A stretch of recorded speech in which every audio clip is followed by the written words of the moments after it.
On est prêt? Je vais peut-être éternuer un peu. OK. Mais oui, esti, il a éternué, c'est pathétique, man. Pathétique. Fait une journée que j'éternue. D'après moi, j'ai le rhume, là. T'as pogné quelque chose? Ouais, j'ai le nez qui coule, puis non. Bon, C'est le changement de température, tout simplement. On est vrai. C'est le changement de température parce qu'il fait froid à compter de maintenant, là. OK. Puis il va faire noir de bonne heure. Ouais. Calvaire que ça va mal.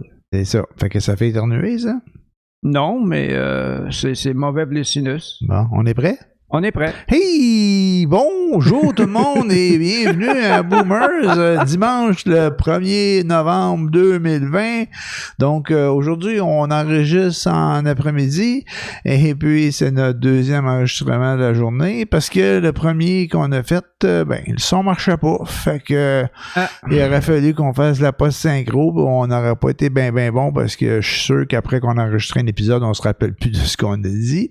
On parle et on déparle, on dit tout et son contraire. Alors, et voilà. On fait pas deux fois de fil la même chose. Oublie ça. Petit problème technique, fait qu'on le reprend. En tout cas, je peux te dire qu'au premier enregistrement, j'étais craqué. Craqué solide, craqué, tu dis? Ça va pas de bon sens. Chiolisse tout ici. Ben là, on part-tu? Je te craque? Il veut me craquer, tabarnak. Ben là, on va partir à l'envers de tantôt. Là, on va partir avec la SDM qui s'est fait planter son système informatique. Bon, ils ont fait planter leur système informatique. 2,8 millions qu'ils ont demandé pour la rançon. Ouais. Combien qu'ils vont avoir? Je sais pas. 0. Bon, mais tant mieux. Ils paieront pas. Bon, mais tant mieux. C'est une bonne affaire, par exemple. Ça, il faut pas... Mais toi, tu m'avais envoyé déjà une série Mr. Robot. Ouais. Où, dans cette série-là, le gars était capable d'entrer dans n'importe quel système, puis même, il avait réussi à déjouer toute forme de bouclier qu'il aurait pu y avoir. Ouais. Puis il avait jeté le système économique mondial à terre. Toutes les banques avaient perdu leurs données. Il n'y avait plus de backup. Il avait scrappé les backups aussi. Alors, le système avait été détruit. C'est ça. Moi, ça m'a traumatisé, cette série-là. Ça me dit que il n'y a rien qui est invulnérable. Il n'y a rien qui est impénétrable dans le système informatique. Peu importe ce que tu fais, il y a quelqu'un, il y a un wise kid, il y a un wise guy quelque part, ou une personne, une femme, un homme, whatever, qui va réussir il peut réussir à rentrer dedans pour peu qu'il mette l'effort nécessaire, avec les connaissances et qui vont avec, bien sûr. Là. Ouais, mais ça, c'est un show de TV, par exemple. C'est peut-être un show de TV, mais on se rend compte de plus en plus que n'importe qui se fait hacker. Oui, il y en a qui se font hacker, puis c'est des gens qui sont pas supposés d'être systèmes vulnérables, là, au contraire, là, qui devraient avoir des systèmes à toute épreuve, mais on réussit à rentrer pareil. Il y a des failles, il y a des cracks, puis il y en a que le job, c'est de trouver des cracks. Mais malheureusement, bien souvent aussi, il y a des failles, mais d'autres fois, il y a de l'humain aussi en arrière là, qui font qu'on ouvre des portes toutes grandes ou qu'on vole des données et qu'on les envoie. Mais ça, c'est un autre dossier. Mais là, dans le cas de la STM, c'est quelqu'un qui a ouvert un courriel avec un ordinateur de la STM, mais un courriel qui devait somme toute être assez banal, mais qui s'est avéré être un faux. Ouais. Et puis, en l'ouvrant, puis en correspondant avec ce courriel-là, c'est comme ça qu'ils ont rentré la bidule dans le système informatique. C'est ça, fait que... Ils appellent ça un cheval de Troie. Ben là, je sais pas comment ils appellent ça. Ils appellent ça un rançongiciel, là. C'est comme un virus qui te met dedans, puis que juste eux ont la clé, là, puis ils te demandent, en gros, je pense qu'ils te demandent une rançon pour te réparer tes affaires, te débarrer ce qu'ils t'ont barré, là. C'est arrivé à une de mes amies qui avait fait venir quelque chose de Chine, puis il devait avoir un transporteur. Le transporteur a communiqué avec elle, mais c'était pas le vrai transporteur, et puis en communiquant avec eux ont pu entrer dans son ordinateur, puis ils ont encrypté toute son... c'est comment ils appellent ça, la carte maîtresse, je sais pas quoi. Là. Les données. Le disque dur, whatever, il était tout encrypté. Okay. Et puis, ils ont demandé une rançon pour lui rendre ses choses à elle, finalement. Là. Pour décrypter ses données. Pour décrypter ses données. C'est vraiment... Il y a des gens qui ont l'esprit tordu. Ouais. Mais. Là, il y a une vague, je pense, qui attaque des hôpitaux. Là. Je pense qu'il y a un hôpital aussi dans le West Island de Montréal là, qui a été affecté. Je pense qu'il y a beaucoup d'hôpitaux américains aussi. Ça fait que je pense qu'il y a comme une vague d'attaque. Si j'ai bien compris, ça vient de la Russie. D'autres choses que j'ai entendues dans ce sens-là, c'est il me donnait un exemple d'une rançon qui avait été demandée, je ne sais pas si ça fait longtemps. Là. C'était pas de l'ordre de 2,8 ou millions ou 2,4, je me souviens plus du 2,8, hein? 2,8 le STM. 2,8 le STM. C'était pas de cet ordre-là, je pense que c'était de l'ordre de plus de 50 000. Ils ont refusé de payer la rançon et puis ils ont décidé à la place là, de payer des gens pour réparer la machine. Ça leur a coûté au-dessus d'1 million là, pour faire le travail. D'un autre côté, comme pas le choix, là, si tu commences à tout le temps de prendre la méthode économique puis de payer les rançons, mais ça va aller juste en augmentant.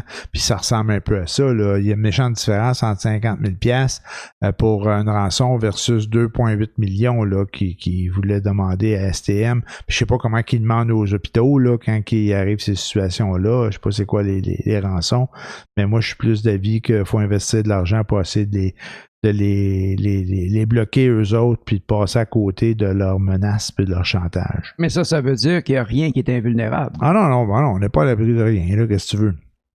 C'est des choses qui peuvent arriver, tu sais, puis il y a des bandits partout, hein, fait que mais si quelqu'un, admettons qu'il y a quelqu'un qui a encrypté ton ordi, tu payes la rançon, il te rend tes choses, là tu ramasses, j'imagine qu'à ce moment-là, tu prends tes données et tu changes d'ordinateur. Ben, je sais pas. Moi, j'espère que oui. J'espère que tu fais quelque chose du genre puis que tu essaies d'avoir une machine qui est mieux protégée le prochain coup. Mais j'imagine que... Pas, quand ils vont te rendre tes données, ils vont pas l'encrypter avec quelque chose qui va comme un cheval de Troie. J'appelle ça un cheval de Troie.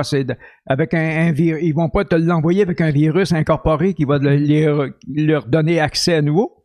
C'est des crasseurs. Fait que tu sais pas jusqu'à où que ça peut aller, là.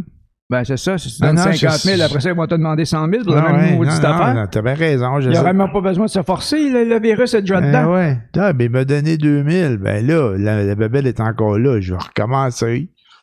Ah ouais, non, je comprends ton point. Écoute, je sais pas, moi je suis pas un spécialiste en sécurité informatique. Là, on jase là, comme quelqu'un qui écoute les nouvelles, là, puis que je me dis, mais par contre, lui qui est spécialiste en sécurité informatique, puis l'autre qui est spécialiste en vol informatique, ils ont chacun le connaissance puis le façon de faire. Fait que j'imagine qu'ils ont des gens qui enquêtent sur comment ça fonctionne. D'un autre côté, ils réussissent quand même à les placer leur rançon logiciel. Fait que je sais pas.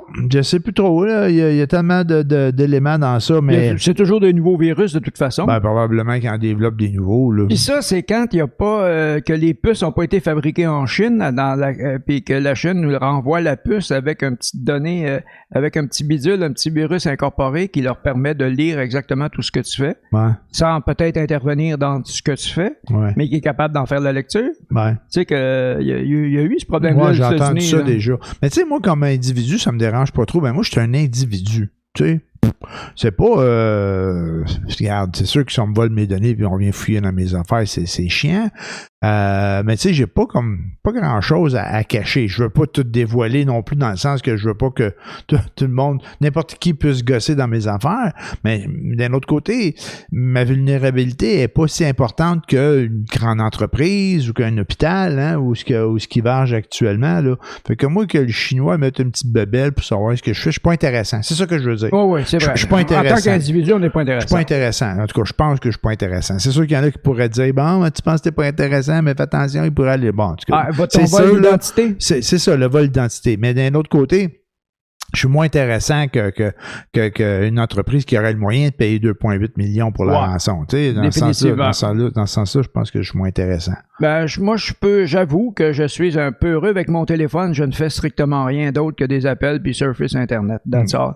Je ne fais aucun paiement, aucune commande avec mon téléphone. Le téléphone, là, je m'y fie pas, mais pas du tout. Je suis méfiant de ça. C'est incroyable. C'est un virus espion que tu traînes avec toi tout le temps. Là. Ouais, ben moi, je fais partie de la vague. Moi, je magasine en ligne, puis je fais des opérations bancaires, puis ça fait des années que je fais ça, puis j'ai jamais eu de soucis. Comme la majorité des gens. C'est sûr qu'on pourrait dire, ouais, mais comme la majorité des gens, mais tu sais jamais quand ça pourrait t'arriver. Ça, c'est un peu comme la COVID. Tu sais, il y en a qui vont dire, la COVID, Je fais exprès. On essaie de pas parler de COVID. Alors, je te l'amène là, mon gars. C'est drôle parce que dans l'autre heure, là, l'autre heure qu'on a faite avant, là, qu'on n'a pas enregistré, là, ben, il était craqué sa COVID. Fait que là, je vais le laisser aller. Vas-y, mon Jocelyn. C'est comme les conspirationnistes puis les coucous qui disent, mais il n'existe pas la COVID. Tu connais quelqu'un qui a la COVID, toi? Puis pas pire qu'une grippe. Puis il n'y a pas tant de monde que ça qui meurt de la COVID. J'étais en train de prendre le même discours, mais non, par rapport Liberté, ouais, c'est ça. Fait qu'on va arrêter ça là, la COVID. C'est juste qu'on est dans le trouble, qu'on risque d'avoir un autre 28 jours après celui-là parce que les données baissent pas, puis on va avoir un Noël de marde parce qu'on pourra pas se voir. Ben, je vois pas comment les choses peuvent changer. Ah non, il y a rien pour contrôler le virus à part le comportement des gens. C'est tout ce qu'on peut faire, c'est contrôler la propagation du virus en se comportant avec empathie, avec déférence envers tous les gens qui nous accompagnent dans notre société québécoise. Ouais. C'est la seule façon qu'on a de procéder avec le virus parce que il augmente pas, il disparaît pas, il continue, ça s'attrape, tu peux le réattraper, t'es pas immunisé ou t'es immunisé pas longtemps ou whatever. On ne sait pas qu'est-ce qui se passe. Il y a pas de vaccin, il y a pas de médicament qui l'empêche qui peut le tuer dans l'œuf, mettons, là, qui peut le contrôler dans l'œuf. Ouais. Alors, avant qu'il attaque n'importe quel système, on sait même pas le virus que tu vas attraper, toi, ce sera peut-être pas, il va t'attaquer d'une certaine façon, puis à moins il m'attaquerait d'une autre façon, complètement différente. Toi, il serait dans les poumons, moi, il serait dans le sang. Tu sais, c'est complètement imprévisible, tout à fait imprévisible. Ben des inconnus. Ben, c'est ça. Puis la seule façon qu'on a, t'as le système. Là, comment ça fait que c'est moi qui parle tantôt? C'est toi qui étais parti puis ça lâchait pas. C'est ça, oui. Tout a été dit, sauf que ça n'a pas été enregistré. Mais à quelque part, ce qui est désolant, c'est qu'on fait des efforts puis que ça bouge pas. D'un autre côté, le gouvernement nous dit on fait des efforts, ça bouge pas, on va mettre un autre 28 jours, il faut que ça baisse, il faut pas engorger notre système de santé. Mais on est moins pire que d'autres, par exemple, on est moins pire que d'autres pays, mais on est quand même dans le trouble. Fait que puis ce que je déplore un peu, c'est ceux qui les suivent pas, les règles. D'un autre côté, est-ce que c'est vraiment à cause de ceux, c'est pas mal à cause de ceux qui suivent pas les règles que le virus peut se propager. Mais à quelque part, c'est-tu en fermant tout? C'est plus là que je m'en allais, c'est-tu en fermant tout qu'on va y arriver? Ou c'est en disant aux gens, regardez là, arrêtez de vouloir contourner les règles, on met des règles qui semblent avoir du bon sens. On l'a fait avec les restaurants, on l'a fait avec les gyms, on l'a fait avec d'autres affaires en leur disant, mais écoutez, suivons les règles. Ben non, il y a des coucous qui ont niaisé, puis là, tout le monde paye pas. Fait qu'on ferme toute la shop. Ben, à chaque fois qu'il y a des gens qui niaisent de cette façon-là, comme les étudiants en Outaouais la semaine passée, c'est arrivé la même chose ici à Montréal en fin de semaine. Ouais. Fait que chaque fois qu'une chose comme ça arrive, là, les autres, ils vont aller créer une vague quelque part de panique. Il va y avoir une recrudescence de contamination dans une région en particulier. Mais là, les gens là, qui étaient là, qui n'avaient pas la COVID, tout allait bien, là, ils vont être porteurs. Mais ils ont croisé des gens qui les croisaient souvent, qui pensaient que ces gens-là n'avaient pas la COVID, mais qu'ils l'avaient finalement parce qu'ils ont rencontré quelqu'un qui a été dans des événements comme ça, mais qui était un porteur asymptomatique.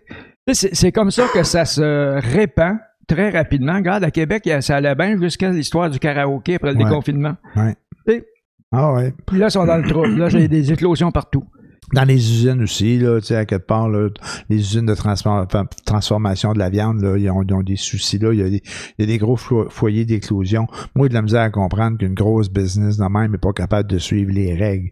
Et qui se retrouve, puis c'était comme ça dans la première vague, c'est comme ça dans la deuxième vague, qui se retrouve dans des milieux de foyers d'éclosion. Un autre point, c'est au niveau des CHSLD. Puis là, je pense qu'ils ont appliqué là, la règle d'imputabilité. Il y a une madame, une directrice ou un directeur, mais je pense que c'est une directrice, qu'importe, c'est pas important, mais qu'une personne responsable d'un CIUS ou d'un CHSLD, plus d'un CHSLD, qui s'est fait kicker out, là, parce que je pense que c'est à Montérégie, à Marieville ou à Brossard, là, parce qu'il y a eu un foyer il y a eu des éclosions. Il y a eu 21 morts dans le dernier mois. Je pense que c'est Marieville. C'est Marieville. C'est incroyable, là, que ça arrive encore, là, qu'on n'a pas appris de la première vague, puis qu'il y a encore des enfants de même qui arrivent, là. C'est vraiment terrible. En tout cas, Ça fait que c'est ça, c'est vraiment plate, la COVID, les gens sont peu disciplinés, on est moins payé qu'ailleurs, oui, mais ailleurs, ils se retrouvent, prenons comme en France, avec 5 fois pire qu'ici, mais là, ils se retrouvent en confinement, par exemple. On nous a donné du lousse cet été, on en a profité, on a dit, le gouvernement nous a dit, ben c'est correct, vous avez un petit break, on ouvre les bars, on ouvre les restaurants, bon, ça a été free for all, on est parti, puis on s'est remis à niaiser, puis pas niaiser, à revivre comme avant un peu, à moins respecter les règles, puis là, bam, on se retrouve dedans encore. Puis combien de fois qu'on nous avait avisé qu'il était pour avoir une deuxième vague, puis il y a bien du monde qui dit, ben non, il n'y aura pas de deuxième vague, voyons, le pire est passé, on en a une tabarnouche de deuxième vague, puis on n'en est pas sorti. Elle a de l'air plus haute la première. Ouais. En tout cas, moi, j'ai l'impression que ça me donne. Ouais. Mais le gouvernement, au départ, bon, on est arrivé avec un virus inconnu, on ferme tout, on fait le confinement pour voir exactement ce que ça va donner. Ce que ça a donné, finalement, c'est le moins de propagation. Ouais. Si notre cher... ton meilleur, là, M. Trudeau, là, s'il avait fermé les frontières quand c'était le temps, là, Ouais. pas attendre un mois de trop, là, ben, ça aurait changé bien des choses. Peut-être, je sais pas. Mais quand même, on peut pas revenir sur ce qui est fait, là, mais un crétin, c'est un crétin, excusez. Ouais. C'est parce que tantôt, j'ai fait une montée de lait à l'autre enregistrement avec Justin, là. Sur sa déclaration, parle-en donc, tiens, on va y aller. En fait, il a dit, suite aux attentats islamiques, là, je sais pas si c'est le bon terme, en tout cas, quelque chose en même, là, tu sais, le monde qui se fait égorger puis tuer, là. Il y a eu le professeur en France, il y a eu un autre cas cette semaine, là, à Nice, où il y a 3 personnes qui sont décédées, encore avec ce type de situation-là. Et puis, Justin Trudeau, le champion, il a dit dans les médias ou dans une conférence quelconque, là, il a dit, écoutez, on peut pas faire ce qu'on veut dans la vie. Tu sais, si quelqu'un est dans un train puis il crie au feu, ben, puis il n'y a pas de feu, c'est criminel. Ta gueule. Tu as le droit de dire ce que tu veux. Oui, ça, c'est criminel, peut-être, de dire qu'il y a un feu, qu'il y a une bombe, puis qu'il n'y en a pas. Oui, c'est criminel. Mais de faire un dessin, puis après ça, de tuer du monde, ça aussi, c'est criminel. Puis c'est criminel de dire arrêtez de parler parce que les islamistes, les radicaux, ils n'aimeront pas ça, puis ils vont venir nous tuer. Ça, c'est de donner tellement de pouvoir, là. Oui. C'est incroyable. C'est comme de leur donner raison puis de leur dire qu'ils ont gagné. Faut jamais aller là. Faut jamais aller là. Moi, là, écoute, j'écoute des fois le président Macron dire « Nous ne céderons pas ». Avec ça, en tout cas, il est super bon pour jaser, là, mais vraiment, là, puis il a tellement raison, là. C'est comme non, ça arrivera plus, ça arrivera plus, ça arrive encore malheureusement, mais c'est que non, on pliera pas à ça, puis il faut pas plier à ça. C'est le premier pas vers l'obscurantisme. Tout simplement. Ça veut dire quoi, ça, obscurantisme? Obscurantisme, ça veut dire que tu n'auras plus de liberté de penser, liberté d'expression. Okay. Ça va donner comme dans le temps de Duplessis, où les gens y avaient intérêt à se taire et à suivre plutôt que de s'exprimer et de contredire. L'obscurantisme, c'est quand l'intelligence est mise en veilleuse puis que c'est la force qui mène. Okay. Grosso modo, c'est ça. C'est ça l'obscurantisme qui crie les coucous, là, qui dit que le gouvernement il en profite pour prendre le contrôle puis nous faire fermer la gueule puis tout décider là, qu'avec la COVID? Il crie à l'obscurantisme, oui. OK, c'est ça le truc, là, moi. C'était ça, ils crient au loup alors qu'il n'y a pas de loup. S'ils veulent savoir ce que c'est qu'une dictature, là, qu'il y a en Corée du Nord, il n'y a pas de COVID en Corée du Nord, Chris, y es-tu avant, tabarnak? Non, excusez. Les attentats islamistes, c'est vraiment terrible. Les Français sont tellement affectés par ça, ça n'a pas d'allure. En tout cas, ils laissent rentrer du monde. Ils veulent les aider. Je comprends que c'est pas tous les musulmans, là. Soyons clairs, là. Je sais, c'est des hosties de fous qui font ça. C'est une minorité, là. C'est vraiment. C'est une minorité, je sais bien. Des psychoses, là, non, mais je parle au niveau des Français, ils les laissent rentrer. Mais là, je pense qu'il est en train de vouloir fermer les frontières, là. Puis, il y a des pays, là, musulmans qui appellent au boycott de la France, là. Oui. Erdogan, là, entre autres, mais il y en avait plus il y avait pas juste la Turquie, là, il y avait le Pakistan aussi que j'ai vu, puis il y en avait 2 autres. C'est musulman. Mais là, écoutez,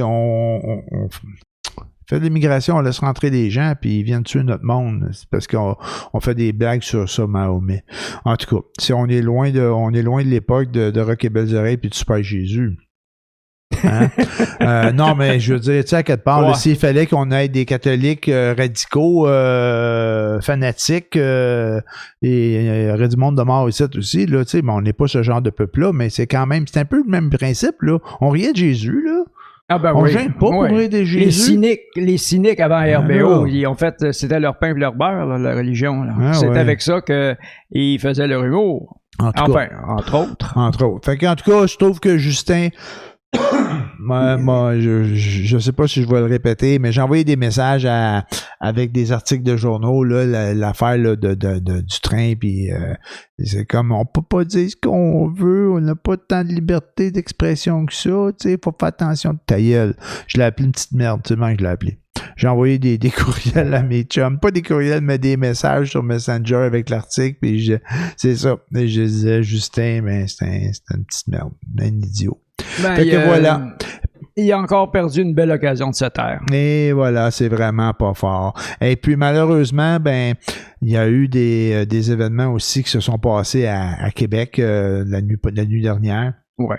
Je pense que là, puis on en a parlé il y a quelques semaines, je pense à des gens là qui commettaient des actes terribles, mais c'était pas dans le même contexte, là. C'est moi que quand j'en parlais la dernière fois, c'était plus dans des contextes de personnes qui tuaient leurs enfants puis les femmes, là, tu sais, je me disais, ben tu sais, quand tu fais ça, ben c'est clair que t'es fou, là, tu sais, tu peux plaider la folie, mais de toute évidence, t'étais fou. Mais là, c'est un jeune homme qui arrivait des informations que j'avais là, jusqu'à 1h après-midi, qui venait de la Rive-Nord de Montréal à Sainte-Thérèse, qui serait allé à Québec. Puis ça semble être clair là, que préparé comme il était, là, il allait là avec l'objectif d'aller tuer du monde, d'aller là habillé en samouraï avec une épée japonaise, puis il a tué 2 personnes, puis il en a blessé 5 autres. On semble dire que cette personne-là avait déjà des antécédents là, pas des antécédents, mais une période où il a déjà menacé ou pensé de faire ça, puis ça avait été su là, en 2014, mais là, il a passé à l'acte. Mais quand j'ai entendu cette nouvelle-là, qui est vraiment terrible, là, puis on est tout cœur avec les gens touchés par ça, mais quand j'ai entendu cette nouvelle-là, je me suis dit, ah non, j'espère que c'est pas un truc religieux aussi, puis que c'est pas rendu chez nous, cette façon-là. Mais là, ça va se développer. Je pense pas que c'était ça, là, mais c'est vraiment pas drôle. Puis moi, puis je me disais en même temps, hey, le gars, il est parti de Sainte-Thérèse, remplit son char. Je pense qu'il y avait des bidons d'essence dans le char en plus. Il est parti avec son char, fait 2h30 de route, j'imagine, pour se rendre à Québec. Il a parqué son char à côté, puis dans le coin du château Frontenac. Il est sorti avec son épée, puis ça a l'air qu'il attaquait n'importe qui passait sur son chemin. Eh ben, il y avait une mission. Je ne sais pas, on ne sait pas. On ne sait pas. En tout cas, ce que j'ai entendu aujourd'hui à date, c'était que ils l'ont arrêté, ils l'ont emmené à l'hôpital, toute évidence. Hein, faut bien voir un peu dans quel état il était. Puis là, il était dans une cellule, puis il devait comparaître. Mais les psychologues, psychiatres, en tout cas les gens spécialistes dans ce domaine-là qui en ont parlé, ils disaient qu'il devait être de toute évidence dans une psychose là, pour faire quelque chose de la sorte. Fait que voilà. Comme ça, il était en psychose, c'est complètement déconnecté de la réalité. Probablement. Là. Tu vis dans une réalité parallèle là, qui est la tienne, puis qui tient pas compte de toutes les choses extérieures. Probablement qu'il était ailleurs, le gars, là. En tout cas, c'est bien terrible, c'est vraiment terrible. Puis, on veut pas que ça se passe chez nous, hein. On n'espère jamais que ça arrive. Mais d'un autre côté, comment tu peux contrôler ça? C'est impossible. Les gens sont vus par des spécialistes, sont médicamentés, et ils reprennent le contrôle. Ouais. Et puis, mettons que l'autre, quand ça va bien, des fois, ils arrêtent de prendre leurs médicaments. Ouais.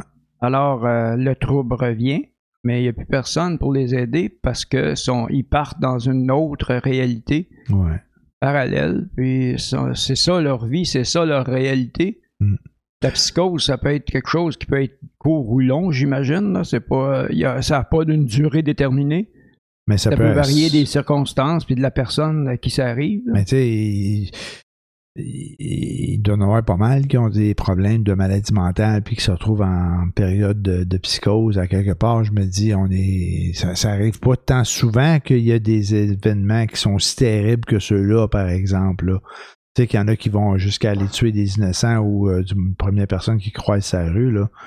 Mais c'est pas la première fois que ça arrive. Il y en a un qui avait fait ça, là, qui avait été dans l'est de Montréal, puis qui ensuite s'était ramassé à Saint-Jean. C'était un gars que les parents savaient que il était en psychose. Sa sœur l'a laissé au métro. Il est parti en métro. Il s'est allé dans l'est de Montréal. Il a tué du monde. Il a volé une auto. Il s'est allé à Saint-Jean. Je pense quelque chose de genre. Il y a eu plusieurs morts dans ça. Ouais. Mais c'était une psychose de la même façon. Il était complètement déconnecté. Là. Il était dans une réalité autre que celle que la tienne, la mienne. Là. Ouais, c'est vraiment terrible.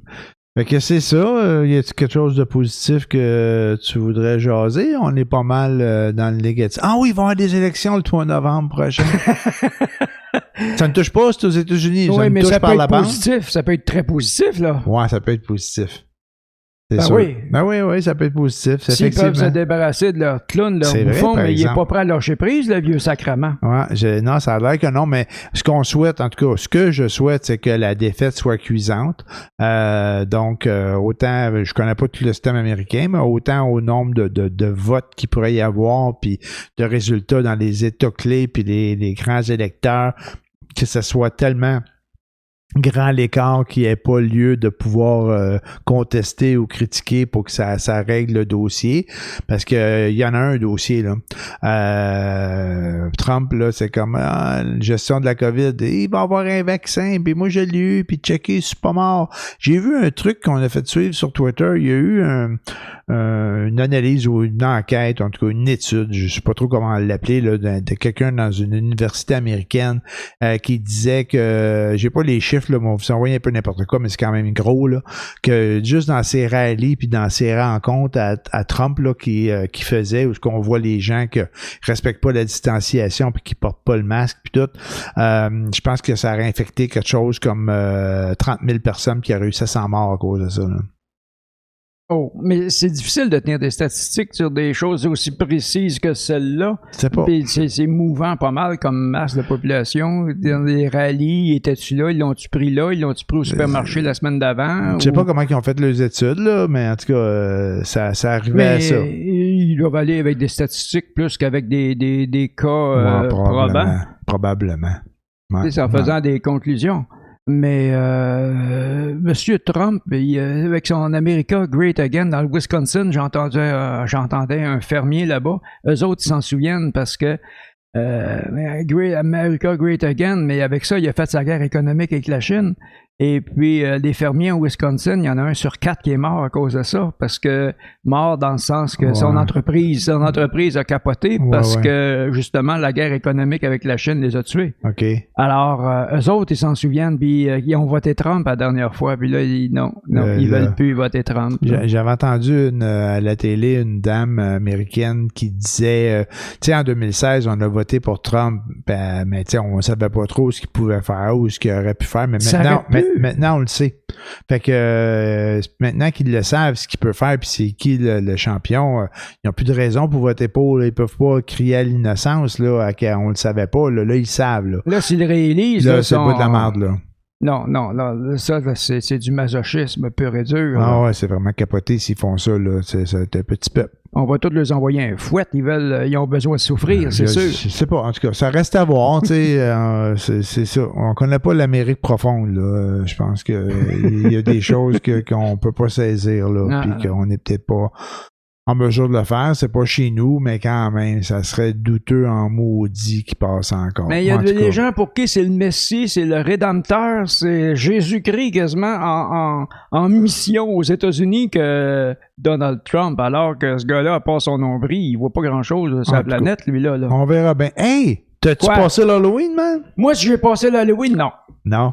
Par contre, mes petits-enfants ont passé l'Halloween. Ah ouais? Eux autres sont venus ici, mais avec les mesures de...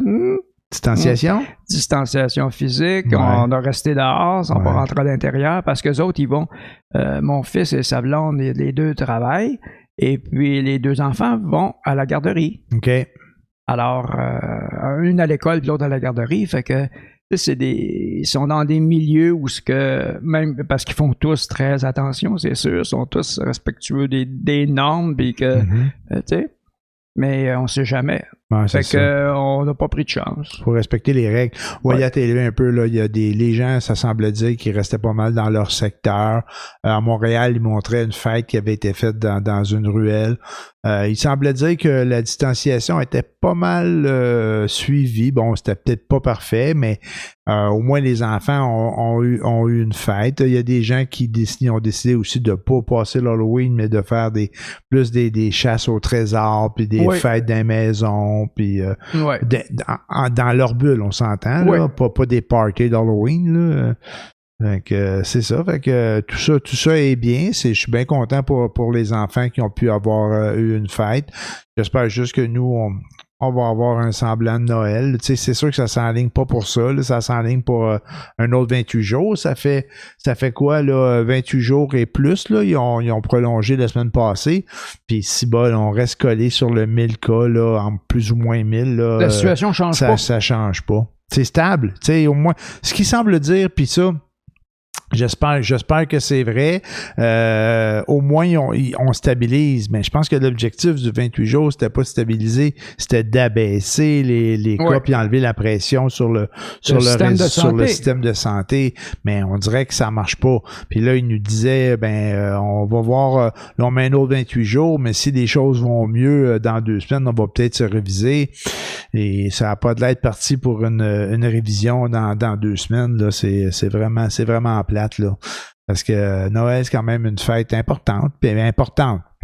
Dans le sens plutôt pas religieux, parce qu'on est plus ou moins, on est moins religieux. Mais plus commercial maintenant. Ouais, c'est plus commercial, mais ça demeure quand même une période où les gens peuvent se rencontrer, tu sais, ça fait des événements familiaux. La période des fêtes en général, là, pas juste Noël, mais Noël, jour de l'an, là. C'est plus familial que religieux. Ouais. C'est une occasion parce que, comme les grosses familles, chez nous, on est 12. Alors, c'est l'occasion parce qu'on voit presque tout le monde au moins une fois par année. Mais sinon, à 12, on est un peu éparpillé à grandeur de la province. Fait que on se voit pas très souvent. Sinon, dans des réunions de famille comme celle-là à Noël. Okay. Et puis, non, cette année, non. D'après moi, il n'y en aura pas. C'est moi qui l'organise. Moi, je veux pas. Ouais, c'est sûr, avec les règles qu'on a là. Non. Si les règles sont ceux-là, on ne pourra pas, là. Mais si au moins on pouvait, à la limite, tu sais, si les choses vont mieux, on s'entend, là, mais se retrouver en situation où on pourrait être 10, tu sais, comme on l'a déjà été, puis en respectant les règles de distanciation dans nos logis, dans nos demeures. Il y avait ça, là, quand on était... Mais ça va être plus difficile, là. On va être à l'intérieur. L'été dernier, quand tu pouvais recevoir des gens, 10, 12, correct, parce qu'on était à l'extérieur, c'est plus facile, il y a plus d'espace, puis ensuite, l'air est pas stagnant, là. Il n'y a aucune façon que stagnante. L'air à l'extérieur, il y a le vent, etc. Ouais. Mais là, on va être à l'intérieur. C'est une autre paire de manches. Mais il faut ouvrir les fenêtres pour faire aérer. Mais quand je parle des règles, je parle pas d'être 50 dans un appart, là. Tu sais, à un moment donné, c'était 10 personnes. Puis je pense qu'il y avait comme un genre de bulle. Je me souviens pas quand c'était 10 s'il fallait respecter le 2 mètres. Pas sûr. Mais tu sais, à un moment donné, quand c'est tombé en jaune puis en orange, en orange, ils ont baissé ça à 6. Avec la distanciation, en rouge, ils ont tout coupé, là. Mais sinon, c'était moins drastique. Tu sais, si, mettons, on pouvait le faire à 10 ou à 6, il y aurait des rassemblements familiaux qui pourraient se faire quand même. À 6 personnes dans un logis qui a une dimension régulière ou normale, tu sais, ça aide dans des grandes places, tu peux t'organiser pour t'asseoir 6 autour d'une grande table puis de respecter la distanciation. Fait que, tu sais, tu me regardes avec des... Ça prend une grande table. Ouais, ça dépend, attends un peu, c'est pas tout le monde qui est tout le temps tout seul aussi, des fois il y a des couples, là. Tu sais, mettons, si tu fais comme ça, tu peux y arriver. Dans col 2 qui viennent de la même adresse. Oui, la même bulle, exactement. Tu sais, ça peut être ça. Prenons par exemple un couple avec 2 enfants. T'en as 4 ensemble. Eux autres, ils peuvent rester dans leur bulle. Puis l'autre famille, ils se tiennent à 2 mètres d'eux autres, tu sais. En tout cas, c'est une façon de faire. J'espère qu'il va se passer. J'espère que ça va aller mieux, en tout cas pour tout le monde, là, puis qu'on va pouvoir fêter un peu la Noël. Ouais, parce que sinon, qu'est-ce que ça fait là actuellement à cause de la pandémie? Le ministère de la Santé, je pense, en tout cas, j'ai vu une statistique quelque part que 40% des gens, à cause de la pandémie, commencent à se plaindre que au niveau psychologique, ça va pas très bien. Ouais. Alors là, il y a deux choses qui arrivent. Il y a Noël qui arrive. Ensuite, on avance l'heure. Ouais. Ah, pardon, on recule l'heure. On a reculé l'heure, là, ouais. Et fait que là, il fait noir, plus de bonheur. Le mois de novembre, là, c'est le pire mois de l'année. Novembre et février, je pense, ce sont les pires mois de l'année où que les gens qui sont sensibles à la luminosité du jour, là, c'est les pires mois. Alors, c'est le pire mois qui s'en vient. Suite à une pandémie, les gens étaient isolés. Ça va aller mal tout à l'heure. Je sais bien. Mais c'est sûr, en deux mots, il faut choisir le moindre, hein, puis... oui, on peut même pas choisir. Il y a des effets collatéraux, mais moi, tant qu'à ça, on peut même pas choisir, on n'a pas le choix, on le subit, mais il faut faire ce choix-là aussi, hein, de s'isoler. Qu'est-ce que tu veux qu'on fasse? Ah, qu'est-ce que tu veux qu'on fasse? On fasse dur pour un bout, parce que... oui, puis qu'on fait dur pour un bout, puis qu'on s'y fasse. Parce que, oui, on était chanceux, on était longtemps à vivre en n'ayant pas toutes ces contraintes-là, mais ça se peut qu'on aille à les vivre et à les subir pendant un certain temps. Fait que, faut s'y faire, mais faut mettre l'épaule à la roue. Faut mettre la main à la pâte. Il faut s'aider. Oui, il faut s'aider, c'est ça. Il faut que la majorité l'a compris, mais ceux qui ne l'ont pas compris, il faudrait qu'il y ait pas mal de temps qu'ils commencent à le comprendre que ici au Québec, on a toujours vécu dans Watt. Tout est parfait. Je pense que c'est le meilleur endroit pour vivre au monde, le Québec. Mais là, actuellement, là, on n'a jamais eu de misère, mais là, on va être obligé, sans avoir de la grosse misère, là, on n'est pas en famine, on n'est pas une épidémie d'Ebola, avec pas de médicaments ou whatever. Là. C'est pas la fin du monde. Non. C'est sûr qu'il y a la privation, ce qu'on fait plus tout ce qu'on veut, quand on veut, avec qui qu'on veut. Exact. Ça, c'est fini pour l'instant, tant et aussi longtemps que le virus va être là. Puis le coronavirus, moi, je le vois pas le bout de ça. Il n'y a pas de vaccin contre, il n'y a aucun médicament qui l'empêche d'être violent, de tuer les gens, de se propager ou whatever. Il n'y a rien qui l'empêche, il n'y a rien qui le contrôle. Tout ce qu'on peut faire, c'est contrôler nous-mêmes ce que l'on fait pour ne pas attraper ou propager le virus d'aucune façon. Si on comprend pas ça, puis qu'on n'accepte pas l'idée que on est obligé de se priver, finalement, on a une grosse entrave à notre liberté. À ce moment-là, si on n'en passera pas à travers, non seulement on passera pas à travers, ça changera rien sur le fait que le virus va être là ou pas, mais il va y avoir beaucoup de gens qui vont décéder à cause de ça, parce que le système de santé va être complètement débordé. Parce que tout ce que le gouvernement peut faire actuellement là, par rapport au virus, c'est d'essayer d'empêcher qu'il y ait une grosse propagation, que tout le monde soit malade en même temps, puis que les services de santé puissent pas répondre aux besoins de tout le monde, puis être obligé de faire le choix. Tu sais, le choix, moi, je voudrais pas être le médecin qui est obligé de choisir entre je soigne-tu Hélène ou Hélène ou Paul ou Gérard, mettons. Tu sais, t'as le choix entre les deux, là. Lequel que je soigne, là. Hein? Non. Non. Ils veulent pas. J'espère qu'ils veulent pas, puis j'espère qu'on se rendra pas là. Puis j'espère que tout le monde le comprend, de dire, écoutez, on a des choix à faire. On va enlever de la pression sur le système de santé, autant pour sauver des gens de la COVID, mais aussi pour avoir un niveau de vie ou on parle pas des chirurgies. Bon, c'est des chirurgies, en fait, qui sont non urgentes, tu sais, pour des choses qui tueront pas, mais qui sont vraiment des plaisantes. Ils appellent ça des chirurgies électives, je pense. Ils sont en retard de 140 quelques mille, là, tu sais. Je connais personne, moi, qui a mal au genou, fait que je m'en fous. Moi, je connais personne qui est mort, fait que je m'en crisse. Hey, esti, on vit tous dans une société ensemble, il faut s'aider, il faut participer à faire en sorte que on le baisse nos problèmes dans le système de santé. Il y a des places qui sont pognées là en France puis en Europe là que là se retrouvent dans un confinement total total. Ils ont 5 fois plus de cas que chez nous. Les hôpitaux sont au top, là. Ils peuvent plus en prendre, là. C'est vraiment terrible. C'est la panique, là. C'est ça. Fait que là, on peut s'apparenter, ça va mieux qu'en France ici, là, mais on peut s'apparenter aussi un peu aux Français, tu sais. On est peut-être moins contestataire, mais on veut quand même nos libertés, puis on aime ça, le social, puis c'est pas facile de faire des efforts dans ce sens-là, puis de se sentir confiné.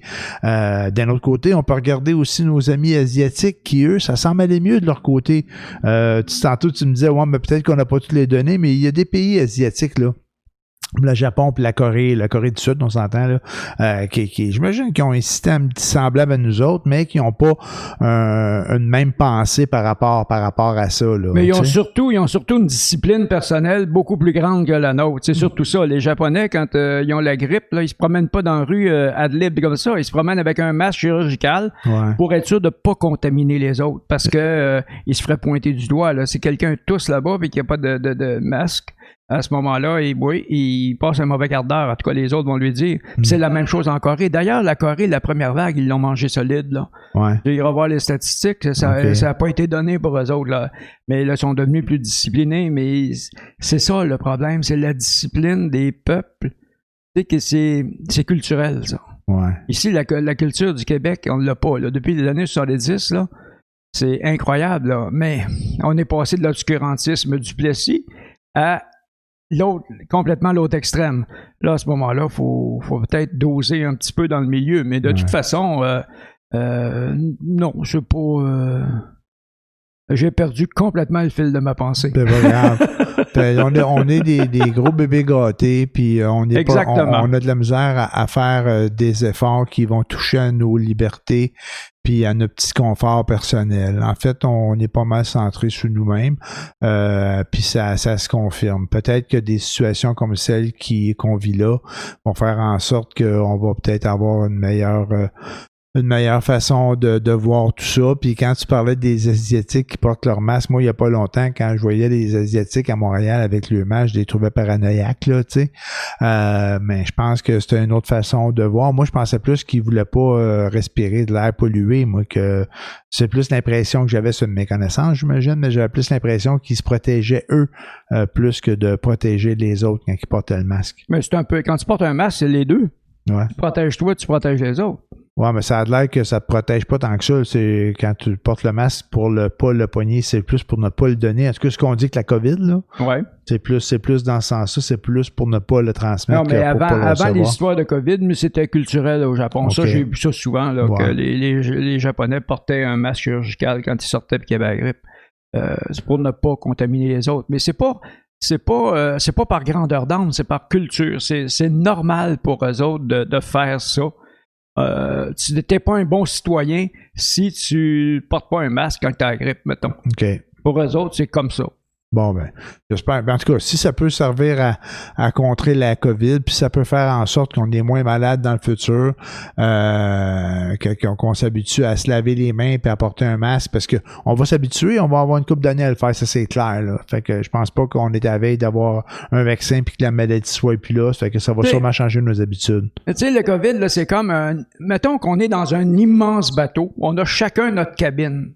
Ouais. Puis qu'il y en a un qui décide, il est dans le fond, là, en bas, là, puis il décide, moi, je creuse un trou dans ma cabine. Ouais.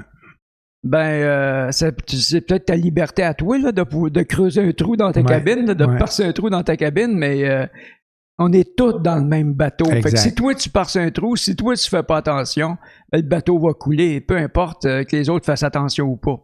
Fait que vraiment, là, tout le monde doit s'impliquer, sans exception.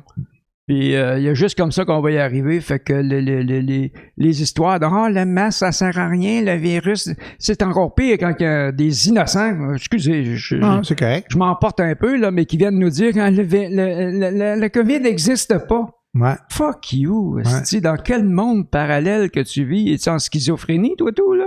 Sur ces belles paroles. Es-tu en psychose? Sur ces belles paroles, ça fait déjà pas loin de 45 minutes qu'on jase, mon Grégoire. On voulait faire ça va vite, hein? Comme c'est le deuxième enregistrement, on s'était dit on va faire un épisode plus court, puis je pense qu'on n'est pas parti pour ça. Fait que t'as quelque chose de... T'as commencé avec du positif un peu, je pense. On a parlé de des problèmes de rançon logicielle qui se sont réglés finalement. Ben c'est positif dans le sens que c'est réglé pour STM. Ils vont pouvoir le régler sans payer la rançon. Ouais, c'est juste plate qu'ils s'attaquent à d'autres choses aussi. Ils s'attaquent aux hôpitaux, là. Il y a comme une vague d'attaques. Il y a je pense que c'est un village huron, je pense que c'est Wendake qui a été attaqué aussi. Quelque chose de genre, là, c'est pas Huron, c'est Wendat qu'il faut dire. Puis Wendake, c'est la municipalité. Écoute, c'est le lieu où ils vivent. Ouais. Il me semble que c'est comme ça. OK. Voilà, oui, que le système informatique avait été attaqué aussi. Bon. Qu'est-ce qu'il y a de positif? Qu'est-ce qu'on va dire de positif? Ben, garde, on va dire, comme tu as dit tantôt, on espère que c'est Biden qui va rentrer. Ça va être positif pour nos amis américains. Oui, et pour nous aussi. Pour nous aussi. J'espère que Justin va arrêter de dire des énormités. Hein? C'est positif. Mais ça, malheureusement, non, c'est ça. Non, mais on peut tourner du ridicule en positif. Ben oui, mais je peux prendre ce positif-là et te le rendre en négatif. C'est parce que je vois pas le jour où qu'un autre parti va prendre le pouvoir puis on va être poigné encore avec ce crétin-là pour un crise de bout. Hein. Ouais, il y a ça. C'est ça le problème. Et ça, c'est l'autre côté de la médaille. Bon. Au moins, peut-être Trump sera plus là. Sur ces belles paroles, il n'y a pas moyen de se faire sortir de positif. S'il n'y a rien à faire. Non. Moi, vois-tu, je vis seul, puis je suis très affecté par la pandémie. OK. Je vois tout en noir. Ouais, bon, ben là, on va arrêter l'épisode là. On va aller ouvrir les fenêtres. C'est un petit peu, vous dites, quand on enregistre, ben, question d'éclairage puis de son, je pense que c'est un peu restreint. C'est un peu comme ça. On était la nuit ici, là, à part des spots. Fait que on va ouvrir les fenêtres puis on va aller voir le petit peu de gris dehors. Je sais pas quelle heure qu'il est, là. Il est comme, il est 4 heures. Il doit être à veille de faire noir avec le changement d'heure, là. Ben oui. Ben oui, on approche la journée la plus courte. Mais ce que j'aime, moi, mon anniversaire, c'est le 22 décembre. Ouais. Le jour de ma fête est toujours merveilleux parce que c'est la première journée que les jours commencent à rallonger. Okay. Pour moi, je capote là-dessus. Bon, ben, c'est très, très bien, ça. Fait qu'à partir du 22 décembre, les journées rallongent. Voilà. Et voilà, les journées rallongent. Journées rallongent. C'est pas Pérus, qui chantait ça, une affaire de ce genre-là. En tout cas, et voilà, bonne fin de journée et puis à la semaine prochaine. Aujourd'hui, on a enregistré dimanche, exceptionnel. On devrait vous revenir lundi, le 9 novembre. Le 9 novembre. Le 9 novembre. Je suis tout le temps en train de compter mes jours sur mes doigts. Moi, j'ai de la misère avec ça. Une chance qu'il t'en manque pas, hein? Ouais, ben, j'avais 7 doigts, je serais correct pour une semaine. Fait que c'est bon. Bonne semaine, tout le monde. Merci, bye. Au revoir. Hein?